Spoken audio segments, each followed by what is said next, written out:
The Second World War stands as one of humanity's most profoundly scarring historical epochs, an event that indelibly altered the course of civilization. Officially, and according to conservative estimates, this global conflagration claimed the lives of an unfathomable 55 million people. When considering that the world population at the time hovered around 2 billion, this figure represents a staggering proportion of humanity extinguished in a brutal, unprecedented conflict. Yet, a growing number of historians and demographers contend that even this immense figure is a stark underestimate, a tragically conservative accounting of the true toll. Many of the regions that bore the brunt of the war's most ferocious battles, particularly the vast, often remote rural landscapes of Soviet Russia and the expansive, often unrecorded territories of China in Southeast Asia, lacked the robust infrastructure for reliable population record-keeping. Entire villages and communities were simply annihilated, their inhabitants erased from existence without a trace in any official ledger. Thus, the actual number of lives lost, particularly in these uncounted areas where complete settlements vanished, could be catastrophically higher, dwarfing even the most dire official statistics.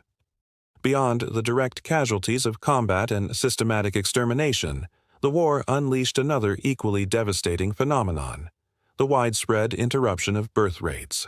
A significant portion of those who perished were young individuals in the prime of their reproductive years. Their deaths created a demographic void, meaning entire generations were simply never born, forever altering the population trajectories of affected nations. This catastrophic loss of potential life compounded the direct fatalities, suggesting that the true human cost of the Second World War extends far beyond immediate mortality, echoing through generations yet to come. The sheer scale of this human catastrophe is almost beyond comprehension, a testament to the destructive capacity of unchecked ideological fervor and global conflict. When contemplating the genesis and progression of the Second World War, the figure of Adolf Hitler almost invariably dominates the collective imagination. One often conjures images of Hitler at the heart of terrible events, orchestrating destruction. Indeed, Adolf Hitler undeniably emerged as one of the central, pivotal characters in that horrific saga. However, it is crucial to recognize that he was not the sole actor, nor can the entirety of the blame for such a complex, multifaceted global tragedy be attributed solely to him. The grand, cataclysmic conflict involved a myriad of protagonists across the globe: in the United States, the Soviet Union, France, Japan, China, and countless other nations. From Washington to Moscow, Paris to Tokyo, and Nanjing, leaders and decision-makers, generals and strategists all played their part in the unfolding drama that ultimately led to the deaths of millions.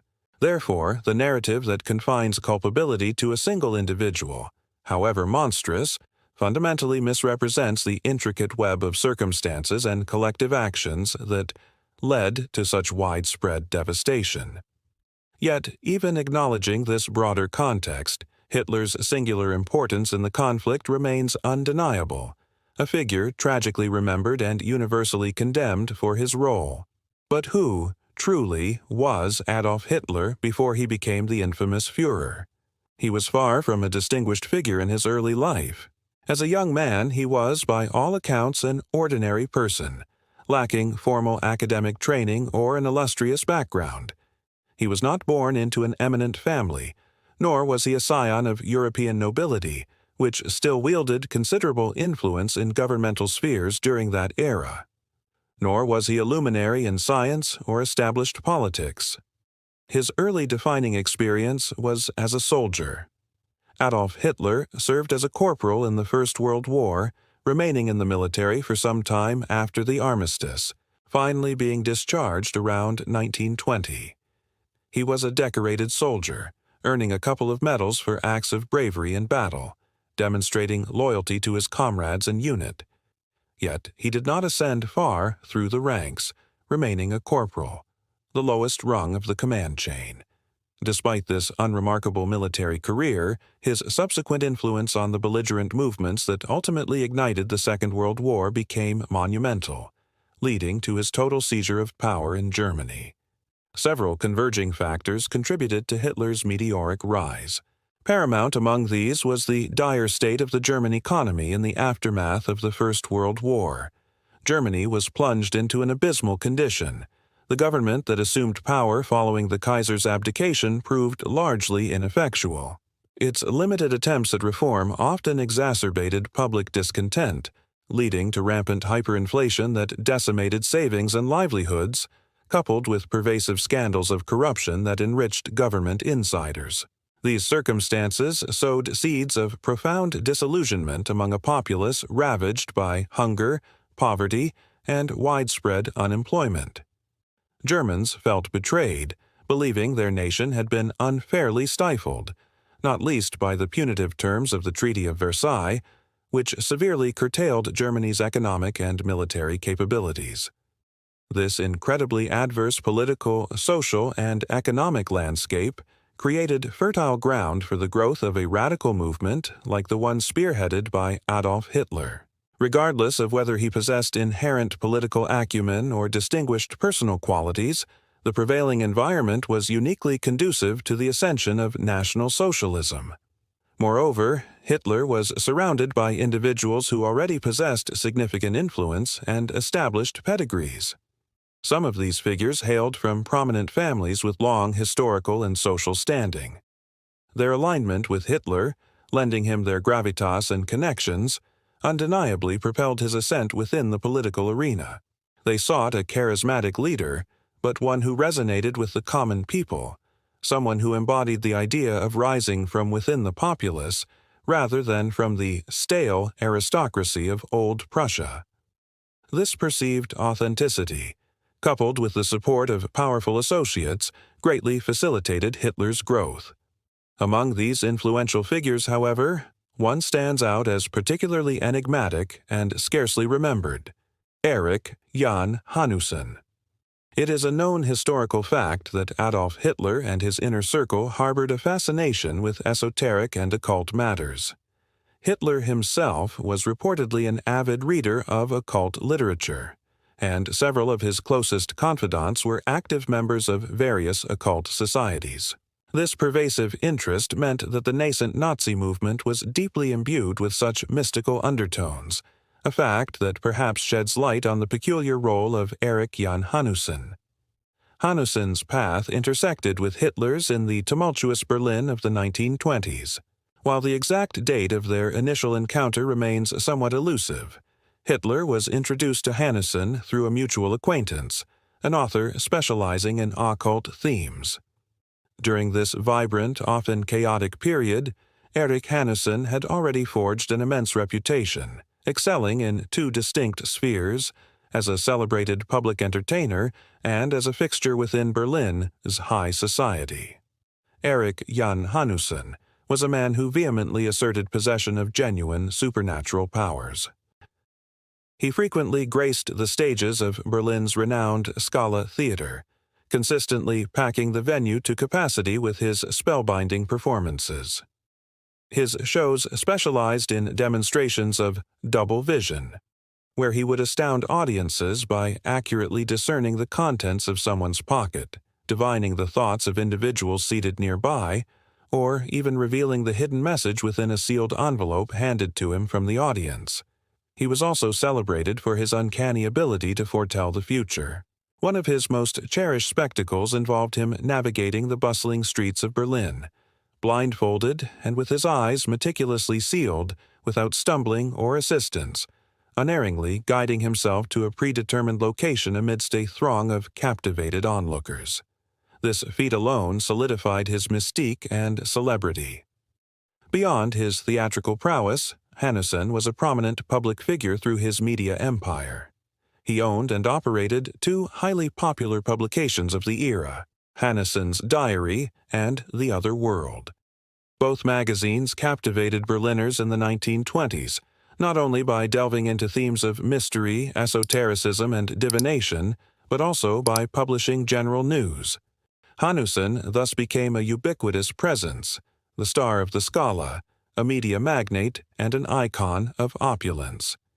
He would arrive at his engagements in an impressive black Mercedes-Benz, always impeccably dressed, radiating an aura of sophisticated wealth. He was also notoriously known as a gigolo, a man of worldly pleasures with a penchant for excess, maintaining 3 wives simultaneously and numerous mistresses, invariably seen in the company of extraordinarily beautiful women. On the surface, this flamboyant, hedonistic persona seemed entirely antithetical to the ascetic, ideologically driven image projected by Adolf Hitler. Yet a lesser-known aspect of Erik Jan Hanussen's life was his clandestine activities behind the scenes. Once the curtain fell on his performances at the Scala, he would retreat to his grand estate, which he provocatively dubbed the Palace of the Occult. This opulent mansion, acquired through an astonishing fortune amassed from his theatrical shows, media ventures, and various obscure business dealings, served as a clandestine meeting ground. Hanussen, now a staggeringly wealthy man and a prominent moneylender, hosted exclusive sessions for the upper echelons of society, influential figures from politics, finance, industry, and the military. These gatherings were predominantly private, often intimate affairs involving a dozen or so select individuals. Within the infamous Crystal Room, centered around a table illuminated from below, Hanussen would sit, inviting participants to place their hands upon the surface before commencing his psychic readings. He would utter prophecies, divine futures, and offer insights into unseen forces, cultivating an astounding reputation for accuracy. While the precise details of his predictions remain shrouded in mystery, the undeniable fact is that these powerful, wealthy, and influential individuals flocked to him, participating in these sessions with fervent belief. The 1920s were a period ripe with the influence of spiritualism, and the esoteric movements like the Golden Dawn were experiencing a surge in popularity, making Hanussen a central figure in Berlin's occult landscape. It is also widely reported that beyond the official readings and the participation of these eminent personalities, a darker, more illicit phase of activities would commence at the Palace of the Occult. These ranged from extravagant, debauched sexual parties, purportedly featuring participants even brought from the exotic Orient, to deeply strange and ritualistic practices within the mansion. More disturbingly, it is believed that these gatherings also served as forums for secretive, high-level agreements among nascent political factions, whose leaders sought Hanussen's counsel on strategic decisions. Despite these clandestine dealings, Hanussen maintained a meticulously crafted public image, always elegant, impeccably dressed, engaging in lively conversations, sharing anecdotes, and exuding an air of refined charm. Although universally regarded as physically unattractive, a common subject of public gossip, his wealth was unmistakable evident in his luxurious attire, his chauffeured elegant automobile, and the enigmatic presence of his unusual driver, often described as Iranian or Middle Eastern, who added to his mystical aura. The entire household at the Palace of the Occult was filled with equally peculiar characters, further enhancing the air of intrigue surrounding him. The fateful day arrived in the early 1920s when a fellow writer, who contributed to one of Hanussen's magazines, extended an invitation to the young Adolf Hitler. At this nascent stage, Hitler had already embarked on his journey within the National Socialist movement, participating in various fringe groups. He was not yet a widely respected or particularly prominent figure. Yet, legend has it, for certainty remains elusive, that on one particular occasion, Hitler was invited by Hanussen's colleague to one of these gatherings. As Hitler crossed the threshold after a Scala performance, Hanussen, with an almost preternatural instinct, approached him directly, extending a dramatic welcome. His words, delivered with chilling conviction, left onlookers stunned. "Welcome, welcome. I am speaking to the future leader of Germany. I am speaking to the person who will control Germany. Be welcome." From that moment forward, Adolf Hitler became an almost inseparable fixture at these clandestine meetings. While it is not believed that Hitler was a frequent participant in the more debauched festivities, which purportedly involved drugs and various perversions of the era, he was undeniably a regular attendee. At the time of his initial encounter with Hanussen, Adolf Hitler had not yet cultivated the bizarre, theatrical public persona that would later define him. The peculiar expressions, the raised arm gestures, the guttural moans, and the histrionic contortions of his face. Curiously, and this has been a subject of extensive discussion for decades, it is widely believed that Hitler acquired this entire dramatic repertoire directly from Hanussen. Hanussen, after all, was a master showman, capable of captivating and convincing audiences more through his expressive delivery and theatrical gestures than through any genuine supernatural powers, although some maintain he possessed true clairvoyant abilities in private. In his public performances, he was a meticulously prepared entertainer, but he possessed an undeniable gift for captivating storytelling. He employed expressive gestures, raised and clenched his fists, and delivered lines with a wild, almost deranged gaze, a style eerily reminiscent of Hitler's later infamous grand speeches.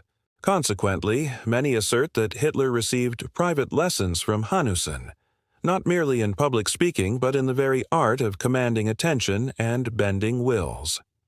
This relationship evolved into something far more intimate, transcending mere elocution lessons to include consultations on future predictions.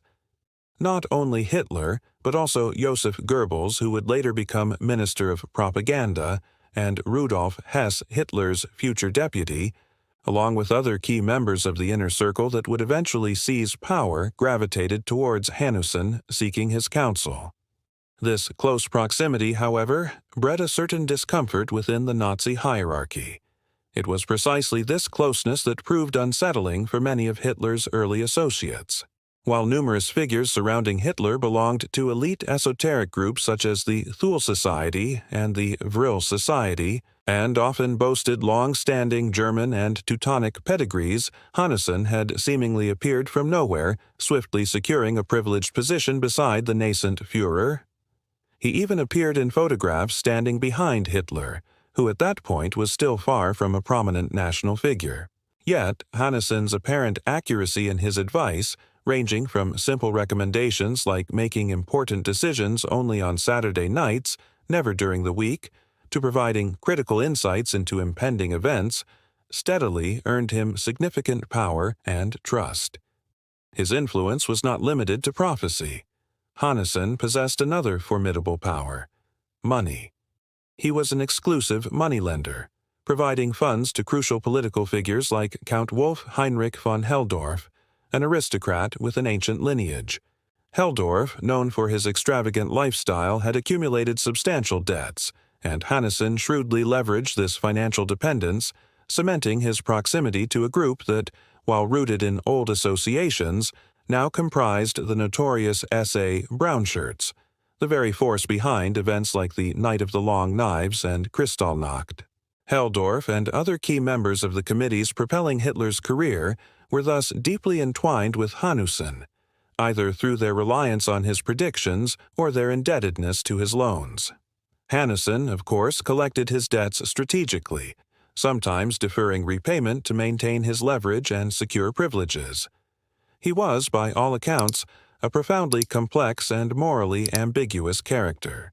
But did Erik Jan Hanussen truly possess psychic powers? To answer this, one must delve into his origins. He was born around 1889, meaning he was still a relatively young man in the early 1920s when he first encountered Adolf Hitler. He had only recently arrived in Berlin, having journeyed from Vienna, his supposed birthplace in a small Austrian village. Within a mere 3 or 4 years of the First World War's conclusion, he had amassed an astonishing fortune through mysterious means. As his theatrical influence over Hitler grew, and his counsel became a daily fixture, to the point where Hitler reportedly made no major decision without consulting him, Hanussen's power became undeniable. This influence was not merely speculative. An internal report from the OSS, the precursor to the CIA in the 1920s and 30s, explicitly detailed Hanussen's sway over Adolf Hitler. One American spy's report even referred to Hanussen as Hitler's oratory teacher. a claim substantiated by photographic evidence that reveals striking similarities in their dramatic expressions. Yet, the real enigma of Hanussen lies deeper still. Erik Hanussen's true name was not Hanussen at all. He was born Hermann Steinschneider, and, ironically, he was a Jew. His parents were Jewish. His mother, Julian Cohen, was a known con artist in Vienna. In a twist of fate, Hermann Steinschneider was born in prison, where his mother was incarcerated. Thus, he was not a man of noble lineage or esteemed family, but the child of an imprisoned mother and a father who soon vanished from his life. Young Hermann embarked on a nomadic existence, eventually joining a circus. There, he honed essential skills for captivating audiences, becoming a juggler and acrobat. Traveling from town to town, he learned the art of card reading from Romani communities, mastering showmanship, stage presence, and the ability to stir emotions through storytelling. These diverse experiences laid the groundwork for his eventual establishment of a small divination cabinet in a dilapidated house in Vienna. One of his earliest and most lucrative ventures was locating the bodies of soldiers killed during the First World War. Cadavers lay strewn across battlefields, unclaimed, unidentifiable, their remains often fragmented and scattered. Hermann, a mere 19 years old, began this macabre task, and astonishingly, he was incredibly accurate. His work involved traveling to battle sites, locating the body of a fallen soldier, and delivering it to their grieving families, who would pay substantial sums for the recovery. Was his success genuine psychic ability or masterful deception? The debate persists. Some argue he was an astute fraudster, understanding that anywhere one dug on a WWII battlefield, a body would likely be found. Identifying the fragmented remains was nearly impossible. Identification tags were often missing or destroyed, making any corpse a potential match. Thus, he could claim any discovered body as the one sought. However, others firmly believe Hermann was a truly gifted clairvoyant. They recount how, when approached by a family seeking a lost son, he could pinpoint the exact cemetery, the specific grave number, or a precise location on a battle map where the remains lay. His accuracy was so profound that people paid any price for his services. Eventually, he no longer needed to travel himself, instead directing others to specific locations, further suggesting a genuine, uncanny ability. This period in Vienna was also marked by the lingering influence of ancient alchemists and occultists, and Hermann soon forged connections with local esoteric societies. Despite his burgeoning success, post-war Vienna offered limited financial opportunities to sustain a grand enterprise. He soon realized that individuals with considerable wealth were willing to pay handsomely for his unique gifts. This young man of Jewish heritage swiftly gained renown in Vienna, but his personal life became entangled. He juggled multiple relationships, and when the husbands of some of his paramours came seeking retribution, he was forced to flee to Berlin, taking with him a modest sum of money he had accumulated. In Berlin, he began anew at the Scala Theater, meticulously building his network and fortune. Soon, he owned 2 significant Berlin publications, mingled with high society, drove his elegant automobile, dressed immaculately, and, crucially, encountered the man who would become the future leader of Germany and plunge the world into the Second World War. A haunting question lingers. Did Hermann Steinschneider ever confess his true Jewish identity to Adolf Hitler? By this point, Hitler had already penned Mein Kampf, openly espousing virulent antisemitism and promoting hateful actions against Jewish communities. It is highly improbable that Hanussen, under such circumstances, would have revealed his heritage. His influence on Hitler continued unabated for some time, becoming increasingly indispensable. However, his prominent position began to breed resentment among other members of the National Socialist German Workers' Party. These rivals, suspicious of his origins and jealous of his proximity to Hitler, began to investigate his past, seeking to expose and dismantle his influence. While Hitler himself was Austrian, fostering a certain rapport and shared humor with Hanussen, the others saw him as an outsider. In their relentless pursuit, they kidnapped Hanussen's chauffeur, the enigmatic Moor or Arab, and under duress the driver confessed that his employer was not Erik Jan Hanussen, but Hermann Steinschneider, and, crucially, that he was of Jewish descent. This revelation was explosive, especially considering Hanussen, under his assumed identity, had become a member of the SA, a requirement for which was proof of Aryan lineage. He had meticulously fabricated false documents, converted to Catholicism, and engaged in various activities to project an Aryan image. Yet, when his adversaries within Hitler's inner circle discovered his true Jewish heritage, Hanussen preemptively published an autobiography, vehemently denying his Jewish origins. Upon recovering his chauffeur, he subtly signaled to Hitler's inner circle that he was prepared for a fight, hinting that in one of his mysterious private readings he could easily convince Hitler that any of them were expendable. Furthermore, he began to exert pressure through his financial leverage, wielding the promissory notes he held from Helldorf and other powerful debtors. Hanussen, a master manipulator, understood the intricate dance of power. His immense influence instilled fear, preventing his public exposure despite the discovery of his Jewish background. He remained a trusted confidant, continuing his publications and activities, seemingly untouchable. However, even the most cunning navigators of treacherous waters eventually encounter a rogue current. In 1933, Hanussen made a fateful decision. Following a hugely successful performance at the Scala, he hosted an exclusive event to unveil new rooms at the Palace of the Occult, attended by luminaries of high society and politics. During this gathering, a guest acting as a medium entered a trance, speaking of flames and lights. Hanussen, ever the showman, pressed her for details. "What do you see?" "Fire." "What is burning?" When she failed to articulate it, he dramatically claimed he would enter a self-induced trance, proceeding to vividly describe a catastrophic fire engulfing the Reichstag, Germany's parliament building, predicting the collapse of its great dome and the streets filling with triumphant, torch-wielding crowds. This prophecy was not only deeply unsettling, but incredibly dangerous. For a mere 2 days later, the Reichstag indeed burned. The Nazis swiftly exploited the incident, blaming communists, and Hitler used it as a pretext to assume absolute control, effectively sidelining the elderly President Hindenburg. The Nazi regime was solidified, but Hanussen had committed an unforgivable offense in their eyes: betrayal. Hitler, in particular, tolerated no treachery. While no party members admitted to revealing any details from the private session, and Hanussen maintained his vision was a genuine revelation, his rivals saw their opportunity. They accused him of treason, and just days after the fire he was arrested and taken away for interrogation, a common fate in those increasingly lawless times.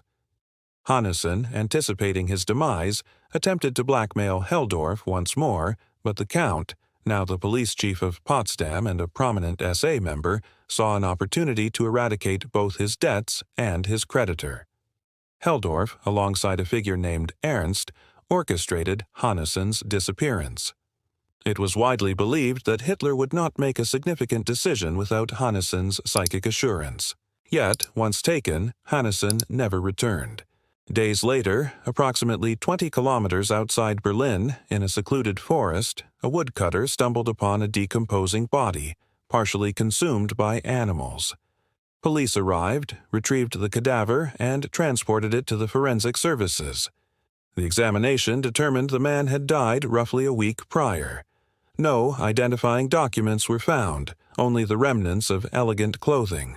An internal police report indicated the man had been shot multiple times, but the public statement claimed the individual had taken his own life, suggesting, without absolute certainty, that it was Erik Jan Hanussen, driven to deep depression. Was this the true end of the story? Not entirely. Alternative theories persist, adding layers to Hanussen's already enigmatic life and death. Some narratives propose that the body found in the forest was not Hanussen's. Instead, they suggest he was clandestinely transported to a remote mountain location, where he continued to operate as Hitler's private, macabre guide, held captive within a secluded fortress, perpetually delivering readings and forecasting future events for the Führer. Another intriguing possibility posits that Hanussen was, in fact, a British spy. Upon his discovery and arrest, he was purportedly kidnapped by British intelligence, spirited away to England, where he divulged everything he knew about the inner workings of the Nazi regime. He would have become an invaluable informant, privy to the highest levels of Nazi intrigue. Some even claim that Rudolf Hess's mysterious flight to Scotland, an attempt to negotiate peace with Britain, was a direct consequence of information provided by Hanussen. There are even those who assert that Hanussen lived to a ripe old age, eventually dying in the United States in the 1970s. Erik Jan Hanussen remains a profound enigma. On one hand, the aberrant situation of Adolf Hitler as closest occult advisor being a Jewish man, the son of an Austrian Jewish merchant and a somewhat fraudulent, imprisoned Jewish mother, is a historical irony of immense proportions. He was a Jewish occultist and a jet-setter, a man who defied every stereotype his patron preached. Yet, the reports of his being a British spy are equally compelling. How did this man rise so rapidly to such an unprecedented level of influence? How did he earn the trust of a figure as inherently distrustful as Adolf Hitler? Were his prophecies and supposed visions truly authentic, or merely masterful deceptions? And to what extent did these vaticinations steer Adolf Hitler down the path that led to global war? Hanussen's public disappearance occurred in 1933. His newspapers and publications were shuttered, the Scala theater performances ceased, and his empire vanished, leaving behind only a handful of photographs of this mysterious figure, now largely forgotten by mainstream history. As this historical tapestry reveals, an event as monumental as the Second World War is never attributable to a single individual. It is always the culmination of a complex interplay of circumstances, individuals, and social movements. Among these forces, the enigmatic figure of Erik Jan Hanussen played a dark, pivotal, and deeply unsettling role. If you enjoyed this video, don't forget to give it a like, subscribe to the channel, leave your comment, and turn on the notification bell so you don't miss any future episodes. Your support helps us keep creating more content like this. See you in the next episode.